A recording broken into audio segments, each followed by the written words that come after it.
Next month, my sister will start living with us. Can you give up your room? He left the door ajar and said to me inside. When my husband said that, all I could do was stare back at him in astonishment. Because the door was only half open, Ken seemed unaware that his sister, Susan, was in the room. At that moment, Susan and I exchanged glances, her face expressing unexpected surprise, clearly indicating she had not been informed of this plan by my husband. Struggling to muster some strength, I addressed Susan, who was about to say something, with an encouraging "it's no problem," and then declared my resolution to my husband. "I understand. I'll contact the moving company to arrange the move." "What?" my husband exclaimed in surprise, but I continued. "I'm filing for a divorce. You understand why, right?" I said, presenting the screen of my smartphone to him. At that moment, his color changed and he turned pale. A new battle was about to begin. My name is Lisa. The year I turned 26, I unexpectedly ran into Susan, whom I looked up to during my university years, on the street. Upon meeting her, she introduced me to her younger brother, Ken. That was when me and Ken met. Susan was, thanks to her warm personality, beloved by many, especially her juniors. She always listened to our questions and went out of her way to teach us whenever we didn't understand something. We hit it off and developed a particularly close relationship. She often reached out to me. Even after graduating from university, we continued to stay in touch. We exchanged messages and even sent letters to each other, joyfully sharing updates about our lives. Since Ken was the same age as me, Susan arranged for us to have tea together. When Ken learned we were the same age, he suggested, "You don't have to call me little brother. Since we're the same age, just call me Ken." After that, I started calling him Ken. He called Melissa, and thanks to Susan, we had a delightful tea time. Later, when Susan asked me about my impression of Ken, I replied, "He's a nice person, just like I had imagined." She responded, "It seems like a tough journey ahead, but I'm glad you think of him favorably." At the time, I didn't grasp the meaning of Susan's comment, but it turned out that Ken was interested in me and had consulted with Susan about wanting to meet again. Hearing this, Susan went out of her way to call me to see if something was going on between us. Later, Ken, Susan, and I had another meal together, during which Susan had to step away temporarily due to a sudden call from her workplace. That's when Ken proposed to me, saying, "I've been interested in you. Would you consider going out with me? Even if it's just as a trial?" I didn't have special feelings for Ken at that time, but I agreed to date him, not wanting to hurt his feelings and feeling it would be unfair to Susan. Days passed, and during a date without Susan, I surprisingly found myself enjoying Ken's company and the date. This might actually be good. I began to think, and it seemed my feelings were conveyed to Ken as well. Susan warmly watched over us as we got along well, and both Ken's parents and mine supported our relationship. After 2 years of dating, we decided to get married. Both families expressed their joy as if they had been waiting for this moment, and we blushed with bashful smiles. It wasn't until the exchange of business cards between Ken's father and my father when they met that I first learned Susan and Ken were actually the daughter and son of a CEO. Susan, with an apologetic demeanor, explained, "My father always told me not to disclose this matter. That's why I couldn't talk about it until now." Understanding it was probably a measure to ward off those targeting their wealth, I conveyed that it didn't bother me at all. Learning that Susan and Ken were considered future CEO candidates in their father's company, I was only able to express my surprise. "Oh, I see." Despite knowing Susan and Ken's potential future roles, my attitude towards them didn't change. My in-laws, very pleased with my attitude, offered to cover the entire cost of our wedding. When I shared that I intended to pay with my own funds, my parents revealed, "You see, we've actually been saving up for your wedding." Eventually, both our parents decided to cover the wedding expenses. With blessings for our marriage from both sides, I vowed that I would repay their kindness. After getting married, I actively sought to deepen our relationships by regularly communicating with my in-laws and my own parents, and sending gifts. I felt we had a great relationship. The interaction between our families increased as all four parents went on a hot spring trip together. However, 3 years into our marriage, I started noticing changes in Ken's behavior. Initially, it was just a slight sense of discomfort. Despite Ken's workplace supposedly having less overtime, he spent most of the week working late and often came home smelling of alcohol. Perhaps he was just drinking alone at a bar after work. I knew that his job was demanding, especially since he was expected to be the next CEO. I wanted to support him as much as possible. Still, the ongoing overtime was concerning. One day, worried, I directly asked him about his situation. "Are you okay? You've been doing a lot of overtime lately. Aren't you feeling tired?" Concerned about his daily fatigue and attempting to have a conversation with him, he reacted with obvious irritation. "I can take care of myself. I want to be free from work stress at home. Please don't bring up overtime," he said, and with those words, he turned on the TV, ending our conversation there. I noticed that his attitude had become particularly cold recently. It might be the exhaustion from work. Hoping to help him regain his energy, I tried to alleviate his fatigue with hot baths and made his favorite dishes for lunch. However, one day, when I came home and went to wash his used lunchbox, I noticed that the usual dividers and small cups were missing. While I was happy that he was eating his lunch, the disappearance of the dividers and cups was certainly not normal. Faced with this situation, I got worried. A terrible thought crossed my mind. Could it be that he's throwing away the lunches I made with love? If he threw away the lunch, it would make sense that the dividers and cups would also be discarded, hence why they were missing. That day, I was enveloped in deep sadness as I looked at the empty lunchbox. The thought that the lunches I made might have been thrown away made my heart ache, and tears started to flow. I had doubts in my heart, wondering, is he throwing away the lunches I made? Yet, I didn't have the courage to confront him directly with this question. Instead, I casually asked, "Do you mind if I stop making lunches for you?" He appeared momentarily puzzled, but then, after some thought, replied, "That might be better. What one wants to eat can change daily, and it must be hard for you to make lunch every day. You don't need to make it from tomorrow on." It seemed as if he was saying he didn't need the lunch out of consideration for me, but the thought that my homemade lunches were unnecessary for him pained my heart. The next day, while I was working in my room, I heard Ken, not knowing he returned home already, talking on the phone in the next room with the window open, and his voice inadvertently reached me. "Well, my wife asked me if it's okay not to make lunches from tomorrow on." I wondered what she was thinking, considering she's the one being supported by me. I kind of pondered what she had provided since we got married, but it was troublesome to carry around garbage, so I pretended to be considerate and told her it's okay not to make lunches anymore. Hearing his words hurt me and enveloped me in sadness.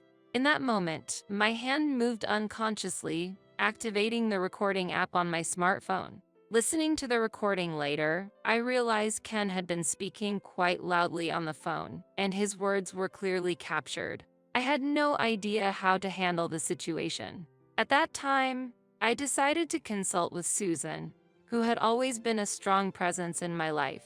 When I mentioned that I wanted to talk about something, she made time on her next day off, and we went to a cafe with private cabins together. It was comforting to know that even if I started crying, I won't have to worry about others around me. When I began to earnestly talk about wanting to know how Ken behaves at work, Susan listened intently with a serious expression.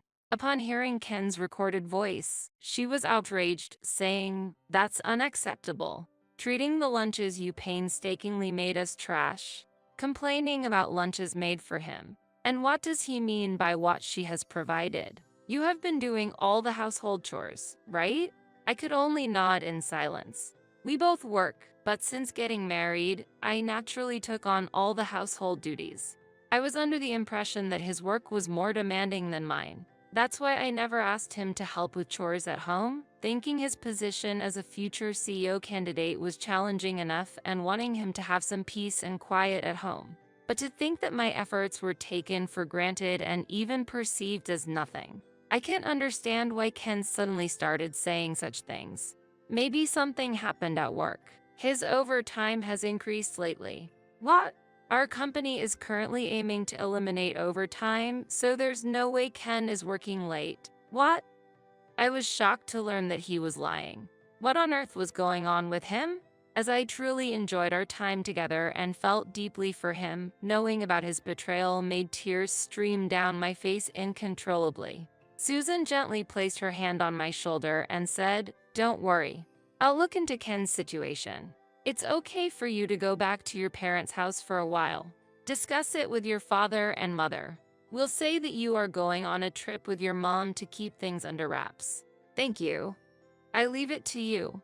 Feeling the difficulty of continuing to live with Ken under these circumstances, I was truly grateful for Susan's suggestion. Later, Susan shared what I had told her with my in-laws and also shared the audio data I provided. They promised to do their utmost to investigate Ken's actions. Having allies other than Ken was incredibly reassuring for me, a testament to the good relationships we've built over time. And within just a week, Susan and my in-laws came to visit my parents' house. As soon as they entered the living room and said, "We are terribly sorry," my whole family, including myself, were taken aback. We quickly asked them to sit down on the sofa, served tea, and then began to inquire about what had happened. The truth is, I am very sorry to say, but our son seems to be having an affair. The father-in-law started to explain with a sense of unease. Having been quietly reflecting at my parents' home, I had suspected that Ken might be having an affair, so it wasn't entirely unexpected. However, faced with the reality of one's spouse being unfaithful was an immeasurable blow. At that moment, I felt all the strength drain from my body, and my mother gently supported my shoulder, seeing my distress. It appears that during Ken's absence, my in-laws and Susan discreetly investigated his actions at work, checking security footage, and uncovered his affair with a new female employee. Due to Susan being in a different department and Ken's position as the CEO's son, no one felt able to speak up, which led to this situation. The new employee was informed by her colleagues that Ken was married, yet she responded with indifference, continuing the relationship despite knowing he was married. During lunch breaks, Ken was seen in the relaxation area with the new employee, sharing the lunch she brought. This seems to be the reason as to why he no longer needed the lunches you made, resulting in him discarding them. In fact, there were witnesses who saw the new employee empty the lunchbox contents into a trash can. It was unbelievable that something like this had been going on at the company, and that people knew yet remained silent. Did the president's son and his affair partner have that much influence within the company? The father-in-law, deeply pained by the situation, expressed, "I cannot believe such things were happening in our company. I am really sorry. I feel remorseful not just for my son's actions but also for my position as the leader of the organization." He then made it clear, "There is one thing this incident has made evident. He is not fit to take over our business. It's secondary whether he has the business acumen or not. A person who strays from the right path cannot be entrusted with our company." Hearing this, I felt a sense of relief. I had sensed that Ken's current arrogance was due to his awareness of being a future CEO candidate. If he loses his position as a potential CEO, I thought he might become more humble. Even if we might have been able to repair our relationship and return to normal, it was impossible for me to continue living under the same roof with him. I made up my mind to divorce him. The first thing to do was to go back home and have a serious conversation with Ken. Susan insisted on coming with me, saying, "I'm worried about you being alone." "Oh, right? We should call the moving company in advance." "Father, please take care of that." "All right, I'll handle it." My father-in-law replied, and I asked him to arrange various things before heading home with Susan. While Ken was not home yet, I started packing my belongings in my room. Then, it seemed Ken had returned home and was approaching my room with loud footsteps. "Next month, my sister will start living with us. Can you give up your room?" He said this with the door half open, not realizing that Susan was in the room with me.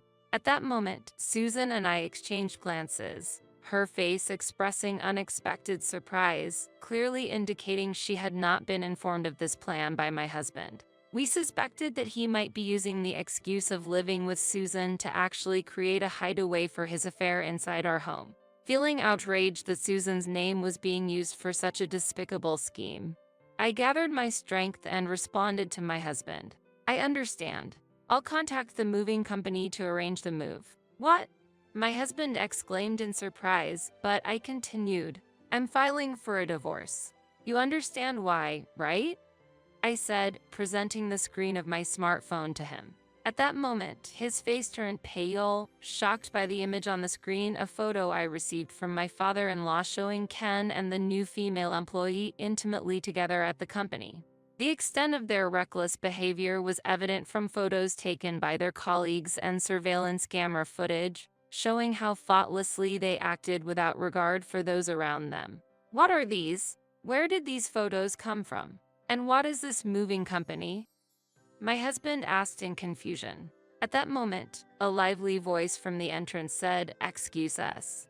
And Ken rushed to the entrance, only to see the movers entering our home. What's going on?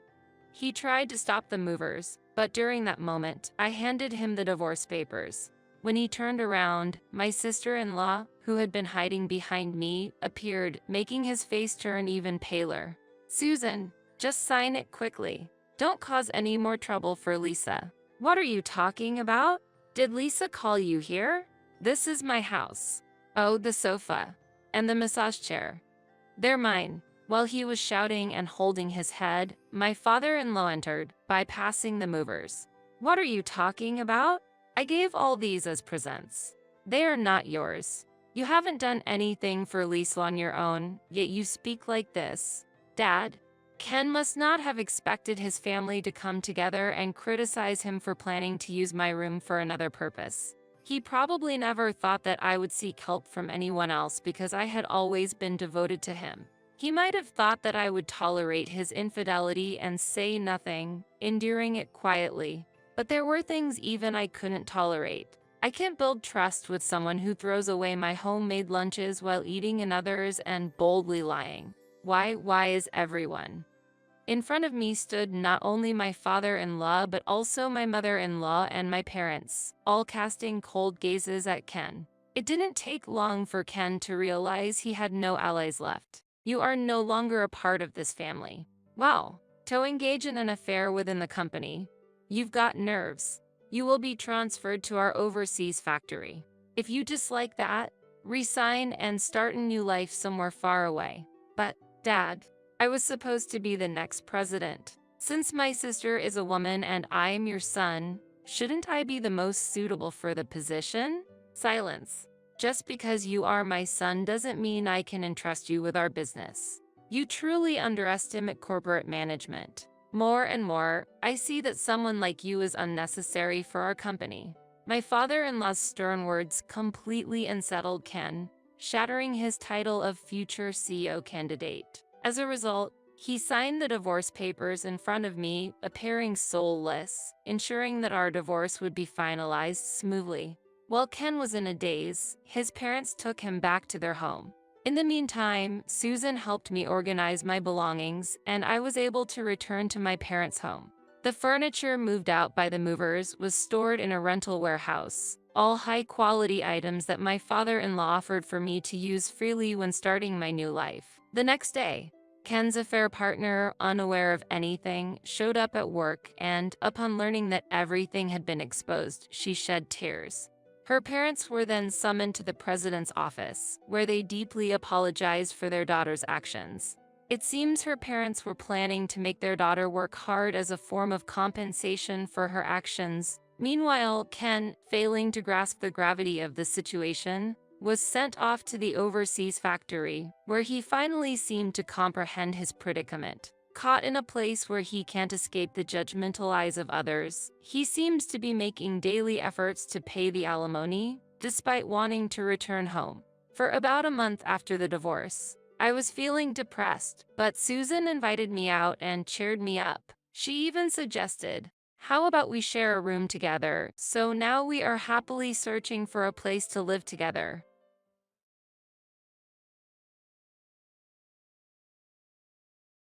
Now that my parents will be living with us, it would be best for you, an outsider, to move into a cheaper facility. My husband, who only used me while I dreamed of happiness, ended it just like that. Betrayed by my in-laws as well, I was utterly shocked. In response, I immediately started preparing and contacted all relevant parties. Where did all the furniture and appliances go?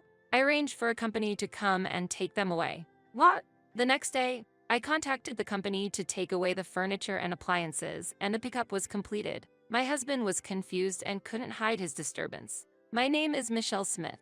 I am 35 years old. After graduating from college, I continued to work from home. I commute only once a month. I am employed as a regular employee, but the company has been very considerate of my situation. The reason is that both of my legs are disabled. Therefore, I use a wheelchair even for moving around indoors. This condition was caused by a motorcycle accident during my college years. I was hit from behind on the highway and thrown into the air. I remember the sensation at that time. Everything was strangely in slow motion. This might be the end, I thought calmly while I was in the air. Fortunately, my life was spared, but my legs became disabled. I am still continuing rehabilitation, but it seems unlikely that I will return to my previous condition. I have lived a life using a wheelchair for many years. Perhaps I will spend the rest of my life being single. After coming to terms with the condition of my legs, the me who once longed for marriage began to feel this way.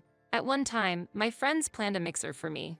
That's where I met my current husband, Ken. He is 5 years older than me. He looks younger than his actual age. In addition, I was surprised by how youthful his actions and speech were, not seeming like someone who is 40 at all. To put it nicely, he's simple and honest. Surprisingly, he didn't mind my wheelchair at all and asked various questions without any hesitation. How do you manage meals? What about housework? Can you reach the laundry? What about work? Are you okay with using the toilet and bathing by yourself? While others were hesitant, Ken had no such reservations, and that was refreshing. I was so happy because I had never met someone I could talk to so openly. While most people would not ask about my legs, Ken did not hesitate to ask various questions. Normally, it might be considered rude, but his interest was a joy for me. He was genuinely interested in me. After several dates, we started dating. With him, I can surely be happy. At that time, only Ken was in my eyes, and I felt like I would never meet anyone else who could be by my side. Then, about half a year into our relationship, I received a proposal, and I felt extremely happy at that moment. However, the situation changed drastically shortly after we got married. We started our married life together in my single-family home. This house is a bit expensive for rent, but is a comfortable dwelling suitable for wheelchair living. Probably it's thanks to the previous tenant who modified it for barrier-free access. Ken liked the spacious house. Since I spend a lot of time at home, I took on most of the housework. Sometimes, when I was not feeling well, I would ask him for help, but he would say, "I'm tired today," and wouldn't help at all. Moreover, he refused to assist with bathing. What? No, I don't want to do that. Indeed, I can manage by myself, but it takes a considerable amount of time. When I was living alone, I used to have a helper come twice a week to assist with bathing, but on the other days, I managed by myself. Although I'm used to it, I can't help thinking it would be easier if Ken would help. It always took a long time to take a bath. I was not hiring a helper anymore because Ken said it was a waste of money. While relaxing in the bath, I suddenly thought, my arms are tired. This bathroom was originally adapted for barrier-free access. It was an important factor when choosing the property. However, when Ken takes a bath first, he doesn't put away the wash bowl, and he leaves shampoo bottles directly on the floor. It takes extra time and effort to pick them up. Can't you consider that I have to bathe by myself too? I want to take a bath without thinking about anything. Ken wouldn't listen to anything I said. This house is adapted for you. I moved here for you, you know. Got a problem with that? But you said you wanted to live here too, right? Huh? When did I say something like that? This house is where I lived before. Therefore, it is adapted so that I can live comfortably even with a wheelchair. When Ken first came here, he was impressed with the size of the house and the appliances, especially because I had invested a bit in electronics and furniture. I want to live here after we get married, he had said. Now he says, these handrails are in the way. It's like a nursing home. Why would you say something like that? Maybe I should have looked for other houses as well. It was only after we started living together that I finally realized. Ken decided to marry me because I had a house, a stable income, and domestic skills. Even during the mixer, he actively asked about my housekeeping skills. Marrying me, despite my disability, earned him praise as the ideal husband and a kind husband from those around us. But that was a misunderstanding. Despite my disability, I am independent, yet he is dependent on me for everything. As evidence, he spends most days out and about. Since the beginning of our relationship, he hasn't held a stable job and continues to live a part-time lifestyle. After getting married and realizing this reality, I have been brought to tears by my own pitiful situation. Yet, I chose not to leave him. I convinced myself that the fact he married me means he must have some affection for me, though I do not feel completely loved by him. Hey, can you give me some pocket money? I just gave you some, didn't I? I've already spent that. Ken, though unemployed, started demanding money from me. So, I consulted Ken's mother. Ken doesn't seem willing to work. What should I do? He's been working hard for a long time, so he's just tired. Let him rest a bit. My mother-in-law, who had always said, consult me about anything, ended up taking her son's side when I actually did. Indeed, Ken is her only son, so maybe it can't be helped, but I was not satisfied with that answer. My parents have already passed away, and I have no other family to rely on. Therefore, I was enveloped in despair. I thought about seeking advice from friends, but when I once mentioned a minor complaint, I was told that's a luxurious problem to have. Ken's outward appearance is that good. That evening, I ended up being scolded by Ken. What's this, huh? You've been talking unnecessary things to my mom. Are you talking about the job? Yes, that. Why would you say something that worries the elderly? I can't believe it. Then, you should just work so you won't cause any worry. When I argued back, Ken left the house. Whenever things don't go his way, he runs away. And then he comes back late at night, drunk. It's me. I'm back. It's already morning. Keep it down because it bothers the neighbors. Shut up. Don't talk back to me. When he's drunk, he becomes uncontrollable. In times like this, all I can do is stay silent and endure. I might have reached my limit. That's what I started to think. But becoming lonely again is hard. I was wondering whether I should continue to endure or live alone for the rest of my life. When divorce started to seem like a realistic option, Ken suddenly made this suggestion. How about we live together with my parents? What? You mean move back to your parents' place? No, my parents will come here. Ken spoke as if living together was the natural course of action. And he had decided they would move into our house without consulting me. Indeed, my in-laws are getting older, and I understand the desire to be near them. But both are still healthy, and they have their own home, so it's unclear why they need to move here. Is it really necessary for them to live here?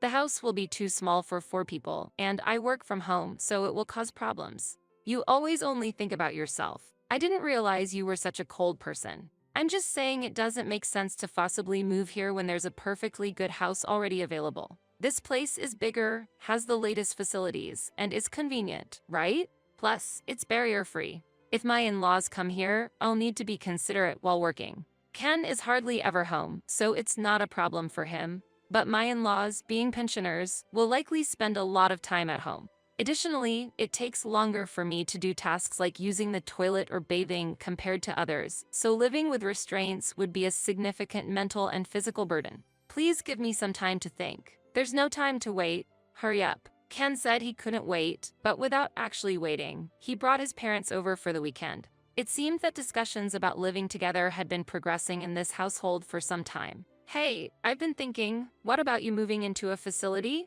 Excuse me? I was shocked and couldn't believe what I heard. A facility as in for me to move into? Yeah, I think it's a good idea. It must be hard doing various things by yourself, right? In a facility, they'll take care of everything for you. Apparently, he was not just thinking about living together but also about kicking me out of the house. I'll come to check on you sometimes. I saw the reality clearly. If I don't confront this now, when will I? Honestly, what do you think of me?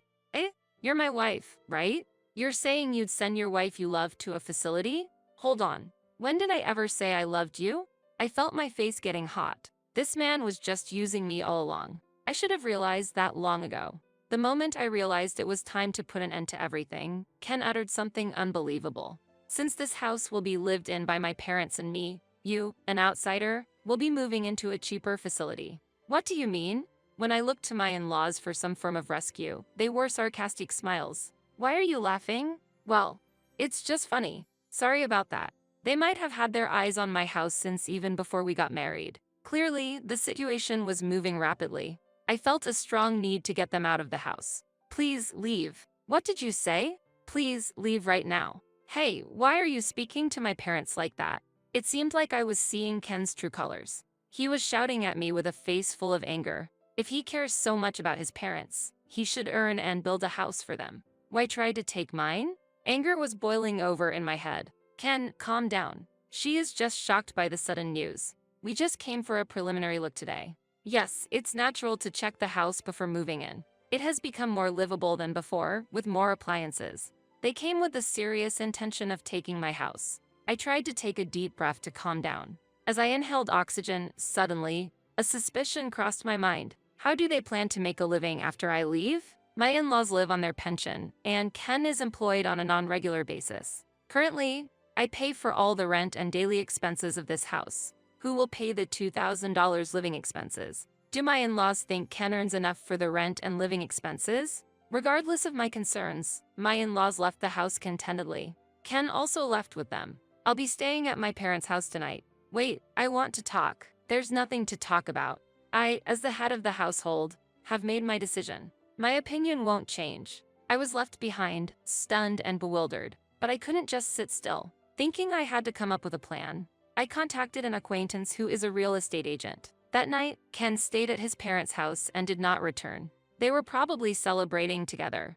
I quickly sorted my belongings into what I needed and what I didn't. When Ken returned home the next day and saw the organized luggage, he laughed. Oh, you've started sorting out your belongings already. Have you found a facility? Yes, that's right. My immediate response seemed to take Ken by surprise. Then, I handed Ken a signed divorce form. Here, sign this. I've already signed it, so just fill in your part quickly. Divorce papers? Why are we getting divorced? Since you're trying to kick me out of the house, there's no point in continuing this marriage, is there? Ken looked utterly taken aback. Apparently, he hadn't anticipated a divorce proposal from me. No, you can't manage without me, can you? Huh? I can't understand that reasoning. Who else is going to marry you, considering I'm your only option? If you divorce me, you'll likely be single for life. I can live on my own. But you wanted to get married, didn't you? Seeing Ken's perturbation, it became clear just how self-centered he was. He approached me thinking of me as a lonely single woman with a disability, someone vulnerable. I am independent, financially stable, and do not struggle with my lifestyle. Moreover, I can manage household tasks well since I spend a lot of time at home. For him, I was the ideal partner who could enable him to live freely without working. Without working, he would still have money coming in. Praised by others for marrying me, he felt secure thinking I had no other options and wouldn't leave him. But being presented the divorce papers immediately must have surprised him. Why? If we get divorced, you might end up single for the rest of your life. Actually, I feel much better about being single than continuing to live a married life with you. Do you really intend to spend the end of your life alone, in solitude? He asked me, almost sneering. Whether I feel lonely or not is not for you to decide. That's not something someone else should comment on. When I, who had been submissive, retaliated with a strong tone, he was clearly shaken. Ken's unease was evident, as if a pigeon had been hit by a pea shooter, caught off guard by the sudden change. I hadn't realized until now how feeble he was. Why had I been so considerate and obedient to him? It was hard for me to understand myself. The moment I decided on divorce, it felt like a heavy burden was lifted from my heart, as if I had gained a new freedom. Perhaps I had always been trapped by the concept of marriage, only able to see myself within its confines. And I realized that for the first time then. Anyway, there's no need to rush out of this house so suddenly. I said you should go to a facility because I didn't think you'd act so quickly, he said as if making excuses. Don't worry, I'll do as you wish. Now, sign the divorce papers, I responded calmly. I can't believe you'd find a new place to live so quickly. Wait, reconsider this. No need to worry. I've already settled the contract with the facility. What? Wait, isn't that too fast? He couldn't hide his panic. Watching his sudden change of attitude, I observed him with a detached view. Sometimes he scoffed. At times he was frantic, behaving erratically. As I gradually regained my composure, his presence began to feel increasingly bothersome. I've already arranged things with the facility. They're aware of my situation, so there's no need to worry. Hey, when did you make such preparations? I had my suspicions, but have you planned this ahead? Yes, actually, even before I met you. In truth, I had my eye on a specific facility in anticipation of my old age. It looked like a condo complex. When I was injured, feeling uncertain about the future, I devoured investment books while hospitalized. As a result, I decided to start investing in stocks and real estate. I used my income and inheritance from my parents to diversify my investments. The facility I had been eyeing was actually already purchased by me and had been operated as a rental property for a long time, generating rental income. I had never mentioned any of this to Ken. It was my secret source of wealth. We don't need a divorce. I get it. You can stay here. Let's live together with my parents. You really don't understand anything. As if I would ever agree to live together. He seemed completely oblivious. Even in the situation of offering a divorce, he still thought I had no other options but him. Unfortunately, I can't change what I've already decided. What are you talking about? Always pushing your own agenda. If you're going to say that, then do as you please. Don't blame me when you regret it later. Don't worry, I won't regret anything. Now, hurry up and sign. Ken fell silent for a moment, seemingly deep in thought. As time passed, I busied myself with packing. Then, I could hear Ken talking on the phone from a distance. Judging by his tone, he was likely consulting with his parents. The fact that he couldn't make his own decisions without relying on his parents filled me with contempt. Eventually, Ken returned to the room and suddenly approached me. Fine, we'll divorce. But once you sign, leave this house immediately. He signed the divorce papers reluctantly. He probably felt the loss of having me who had taken care of the household. However, maybe he thought that with his parents, he wouldn't need to worry about housework for the time being. Having acquired the house and all its furnishings and appliances, everything needed for living was already in place. He must have rationalized it that way. Well, I'm going to discuss our future life with my parents. You get ready to move out quickly. He tossed the divorce papers at me and left for his parents' house again. Understood? I'll do just that. My move was completed within a week. During that period, Ken did not show himself. A day after I finished moving, we met again when I was starting my new life in the new residence. Ken called me back to our previous home. What's this? The house is empty. Where did all the appliances go? I had them all picked up by a service. What do you mean? The day before, I had contacted a service to collect the furniture and appliances. Ken fell into panic, unable to hide his turmoil. Not just Ken, but his parents were also there. The appliances here were bought by me. I've been using most of them since before I was married. The only things that are yours are these. There were only 3 cardboard boxes left there. Only the clear storage boxes that were purchased after the marriage were left behind. Wait, we can't live like this. Even though we're divorced, there needs to be a division of assets. That's right, we can't live like this. What are you talking about? It's impossible to live here now anyway. What do you mean? The rent for this place is $2,000, you know? Ken and his parents were at a loss for words. Aside from his parents, I had clearly explained this to Ken when we got married. This house, it's not owned by you? That's right, I don't own it. This place was rented through a real estate agency run by an acquaintance, who gave me a slight discount on the rent. I had informed him that if I were to leave, the rent would naturally increase. Being a barrier-free property, there were several inquiries from people in similar situations as mine. That's why I recommended moving out as the wisest choice. Why didn't you say that sooner? What are we supposed to do now? That's not my concern. I clearly explained it to Ken. I wasn't told, we'll sue. Their reaction was as expected. From the outside, it might look as if I suddenly demanded a divorce, relinquished the dwelling, and took away the furniture and appliances. However, I was confident in my position. You're free to sue, but do you have the funds for that? Ken's expression darkened. It was clear this man didn't have the financial means to hire a lawyer. Even if he somehow managed to hire one, I had a decisive advantage. In front of Ken and his in-laws, I presented several photographs. What are these from, I wonder? The photos captured Ken indulging in gambling and nightlife. All of these were funded by me.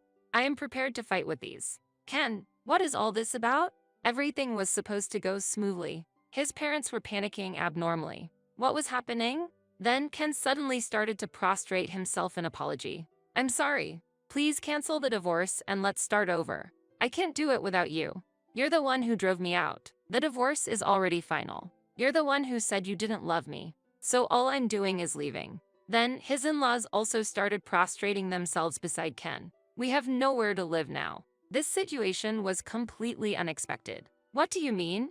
Our house is going to be seized. A shocking fact was revealed. Ken's family home was in a situation where they had to vacate in a few weeks. They were actually bankrupt. The enormous debt accumulated by the father-in-law kept snowballing, and with just their pensions, repayment was impossible. I understood then why Ken, who used to receive an allowance from his parents during his bachelor days, considered marriage as a way out of this predicament. The reason why my mother-in-law was particularly kind before the marriage now made sense. Apologies now change nothing. We are strangers. There's nothing I can or will do for you. You don't care if we end up homeless? That's your responsibility. Can't you at least give us the furniture and appliances? You're not struggling for money. Are you planning to sell them? No, haha. Their intention was clear. I firmly stated that I had no intention of giving away any furniture or appliances. Don't say things like that. Please, help us somehow. It's too late for apologies now. Solve your own problems. We're asking for help because we can't solve them. To their persistent pleas, I stated if they couldn't pay the rent, they had no choice but to vacate. The property was leased under my name, and it was easy to get them out by terminating the contract. Evicting them went smoother than expected. Even with a name change, it would be impossible for the unemployed Ken to continue living there. This was confirmed with the real estate agent. I can afford the rent. Eventually, the termination of this property lease was decided. There's no longer any business of mine there, and with the divorce already finalized, everything ended then. After managing to evict them, I locked the door and saw their astonishment. What are we supposed to do now? I'm already prepared to move into the facility. Goodbye. Don't joke. That facility, surely you'll have no freedom there and it'll be the worst. Try your best in that terrible environment. Ken couldn't resist throwing a sarcastic remark my way before finally leaving. I ignored his words and left Ken and his parents behind. However, Ken wouldn't just let it be and visited the facility I had moved into a few days later. What is this about? Ken was lost for words at the sight of the facility I had chosen. Talks of a terrible environment were greatly exaggerated. This place is top-notch. The facility I chose is a luxury one, worth about $700,000. I acquired the facility with the money I had saved over the years and the funds I had grown through investments. As a tenant just moved out, I was able to start living here. The temporary income from selling some appliances also helped, leaving me financially comfortable. The facility offers services worth its price, with doctors and helpers always on site. The layout is a spacious 3 rooms, creating a comfortable environment even for families. Hence, many couples and families also reside there. Daily assisted bathing services are provided, and there's a system in place to call for a helper whenever needed. Originally intended as a place to spend the final chapter of my life, I'm satisfied with my choice now that I'm living here. I had no idea you were so wealthy. So what if I was? It's a nuisance for you to show up here. We're strangers now, so could you please leave? At this point, Ken suddenly started behaving in a coquettish manner towards me. It was truly unpleasant. Can't you let me live here, just me? What are you saying? That's absolutely impossible. We're divorced. Accept the reality. But let's remarry. Actually, I'm living in an internet cafe now. Pitiful, isn't it? Without an address, I can't find a job. Such a self-serving man. Always putting his own convenience first. It seems he quickly abandoned his parents as well. He's utterly self-centered. Why don't you take a look in the mirror? You're looking quite miserable right now. What? Even as an adult, you're still taking money from your parents, living off your marriage like a parasite. And now you're practically a beggar without a home? Pathetic. Ken's face rapidly turned red. Aren't you embarrassed to be begging your ex-wife like this? Look, everyone's watching. Residents on the balcony were looking our way. In fact, I had asked for this in advance in case my ex-husband comes visiting. For everyone to witness his pitiful state. I had anticipated that Ken would eventually come to me, either to console me, believing I'd be in a miserable state in the facility, or to seek assistance. The community was very supportive, intentionally giving Ken sympathetic looks. Their acting was so realistic and moving, almost deserving of an applause. Bathed in the gaze of onlookers, Ken seemed to realize how dishonorable his actions were. I won't ask any more. Leaving those words behind with a pale face, he left. This should prevent him from coming again. Later, I ran into my mother-in-law who was working as a cashier at a supermarket. It appears my father-in-law was doing cleaning work, and my mother-in-law was on register duty. Upon seeing me, my mother-in-law hurriedly hid her face and avoided me. She was being scolded by a younger female employee for her behavior. I heard Ken was introduced to a job by someone he met at the internet cafe, working in a tough environment for a very low wage. As for me, I frequently host home parties, enjoying my time with people in the facility. I've made friends with other wheelchair users, and with such a community, I wish I had moved here sooner. I'm living a comfortable and happy life. After a long time, I've also been able to devote time to rehabilitation. Currently, I'm working towards being able to walk a bit on my own feet. I'm spending my days satisfied with both my work and personal life.